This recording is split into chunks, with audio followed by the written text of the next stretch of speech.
കൊച്ചി കലൂരിലുള്ള മോൻസൺ മാവുങ്കലിന്റെ പുരാവസ്തു സാധനങ്ങൾ സൂക്ഷിച്ചിരുന്ന വീട്ടിലാണ് മോഷണം നടന്നിരിക്കുന്നത്. അല്പസമയം മുൻപ് മോൻസൺ മാവുങ്കൽ പരോളിലിറങ്ങി ഒരു ദിവസത്തെ പരോളിലിറങ്ങി സാധനങ്ങൾ പരിശോധിക്കാനും എണ്ണി തിട്ടപ്പെടുത്താനുമായി ഇവിടെ എത്തിയപ്പോഴാണ് ഇത്തരത്തിൽ മോഷണം നടന്ന വിവരം അറിയുന്നത്. തുടർന്ന് പോലീസിൽ പരാതിപ്പെടുകയും പോലീസ് എത്തി പരിശോധന നടത്തുകയും ചെയ്തു. കൊച്ചി കലൂരിലുള്ള വീട്ടിലാണ് ഇത്തരത്തിൽ മോഷണം നടന്നിരിക്കുന്നത്. അതായത് ഈ വീട്ടിൽ പുരാവസ്തു സാധനങ്ങൾ സൂക്ഷിച്ചിരുന്നതാണ്. ഈ വീട് ഇതിന്റെ ഉടമസ്ഥന് ക്രൈംബ്രാഞ്ച് കസ്റ്റഡിയിൽ മുൻപുണ്ടായിരുന്ന വീട് ഉടമസ്ഥന് തിരിച്ചു നൽകുകയും ഇതിനുള്ളിലെ സാധനങ്ങൾ എണ്ണി തിട്ടപ്പെടുത്തേണ്ടതായിട്ടും ഉണ്ടായിരുന്നു.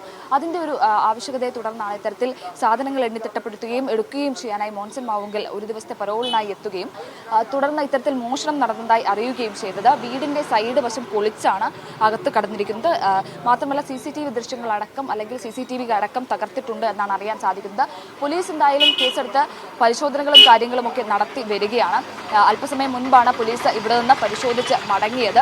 പരിശോധനയിൽ നിന്ന് മനസ്സിലായിട്ടുള്ളത് സൈഡ് വശത്തെ മതിലടക്കം അതായത് ഭിത്തിയടക്കം പൊളിച്ചാണ് ഉള്ളിൽ കടന്നിട്ടുള്ളത് എന്നാണ് മനസ്സിലാക്കുന്നത്. ഏകദേശം 20 കോടി രൂപയുടെ സാധനങ്ങൾ നഷ്ടപ്പെട്ടിട്ടുണ്ട് എന്നാണ് മോൻസൺ മാവുങ്കലിന്റെ അഭിഭാഷകൻ പറയുന്നത്.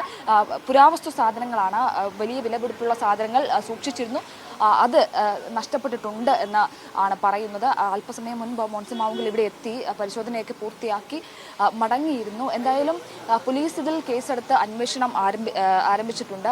CCTV ദൃശ്യങ്ങൾ, സമീപത്തുള്ള CCTV ദൃശ്യങ്ങളടക്കം പരിശോധിച്ച് വരികയാണ്.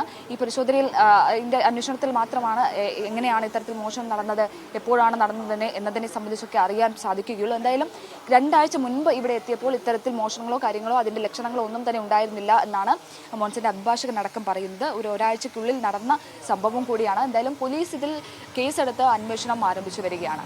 അനന്ത സുരേഷിനൊപ്പം ലിഡിയ ജേക്കബ്, മീഡിയ 1, കൊച്ചി.